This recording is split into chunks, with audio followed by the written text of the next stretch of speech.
अर्थसंकल्प सादर झाल्यानंतर एकीकडे भारतीय शेअर बाजारामध्ये मोठी घसरण पाहायला मिळते, तर सोन्याचे भाव मात्र तेजीत आहे। सोन्याच्या भावाने 85,000चा टप्पा ओलांडलाय, तर दरम्यान भारतीय शेअर बाजाराचा सोन्याच्या भावावर परिणाम झालेला नसला तरी आंतरराष्ट्रीय घडामोडींमुळे सोन्याचे भाव तेजीत असल्याचं मत सोने व्यापाऱ्यांनी व्यक्त केलंय। वाढते सोन्याचे भाव लक्षात घेता सोन्यावरील जीएसटी कमी करण्याची व्यापाऱ्यांनी आता मागणी केली आहे आणि या संदर्भात आढावा घेत सोने व्यापाऱ्यांसोबत संवाद साधलाय आमचे प्रतिनिधी सुमित देशमुख यांनी। पाहूया।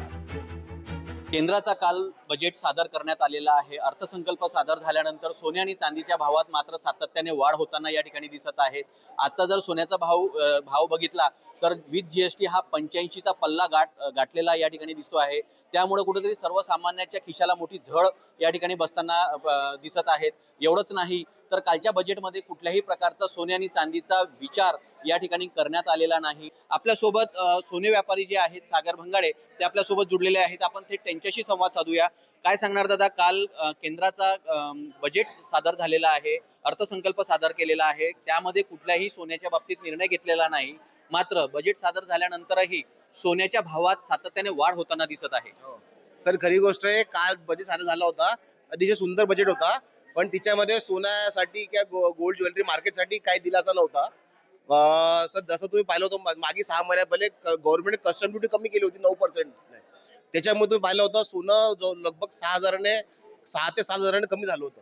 सर, असं एक ग्राहकांसाठी सर एक विनंती आहे गव्हर्नमेंटला की जगा त्याने कस्टम ड्युटी आणि जो जीएसटी 3% आहे, जीएसटी वर सुद्धा आता सध्या तर बजेटमध्ये काही केलं नाही, पण सध्या मीटिंग जीएसटी कोणती मीटिंग असते ते असते, जर का त्याने जीएसटी आणि कस्टम ड्युटी कमी केली तर जो सोन्याचा कस्टमर लोकांना जो वाढचा फटका बसतोय तर तो तरी कमी होईल असा अंदाज व्यापाऱ्यांनी या ठिकाणी व्यक्त केलेला आहे। सुमित देशमुख, लोकशाही मराठी, जळगाव।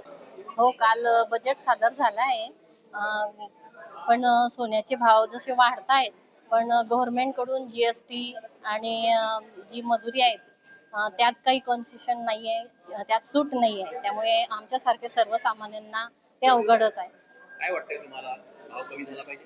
हो, भावही कमी झाला पाहिजे आणि जीएसटी मजुरीमध्ये पण कमी व्हायला पाहिजे, म्हणजे आमच्यासारखे सर्वसामान्य घेऊ शकतात। काल नुकताच बजेट सादर झालेला आहे आणि सर्व सोन्याच्या बाबतीत काहीच तरतूद केली गेलेली नाहीये आणि नुकतंच आजच 85 पेक्षा जास्त भाव वाढल्यामुळे नवीन लग्न ठरलेलं आहे, त्यामुळे सोनं खरेदी करताना थोडा विचार करून, काटकसर करून, खूप विचार करून खरेदी करावं लागतंय।